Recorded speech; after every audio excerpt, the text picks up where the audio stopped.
Signs in Spanish are far from the only things making El Futuro a special place for Cindy Rossi. Speaking in Spanish is not just about being able to translate the words and being able to process them, right? It's about the culture that comes with it. And Rossi says finding that in mental health care providers was challenging until finding El Futuro in Durham. I have seen professionals in many places who are absolutely wonderful, but it has a very different impact when you see the other faces reflecting your own. This year marks 20 years for El Futuro, now providing mental health services and substance use treatment to more than 2,500 people at clinics in Durham and Siler City. Rossi, who was born in Colombia, not only works here, but receives support attending a group for parents of children with ADHD. I was able to share my experience and feel that I was not alone, which is what I was thinking before. Like, I am the only one who's going through this. This is one of our offices that feels very warm and inviting. Luke Smith is the executive director. When we started, we were literally the only game in town. He says El Futuro now partners with healthcare providers and schools across the state, training them to provide culturally appropriate services too.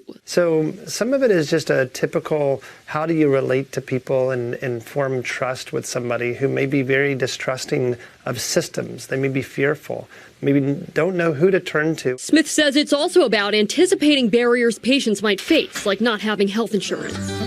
Que busca la salud mental óptima para todos. El Futuro isn't just a clinic, but a place to celebrate shared culture. We found that actually reduces feelings of anxiety and depression and social isolation. Marking their 20th anniversary with a fiesta on September 29th. In Durham, Gulot Mohammed, CBS 17 News. What an important resource to have for those folks in the community, you know? Yeah, to come here and not speak the language and maybe not always understand what's going on. So they need places like that to help them acclimate here. And their mental health is not suffering in the process. Agreed. So. Well, CBS 17 is bringing you Hispanic Heritage Stories every Monday and Friday right here at 4. You can find more coverage of Hispanic Heritage Month on our website, CBS17.com.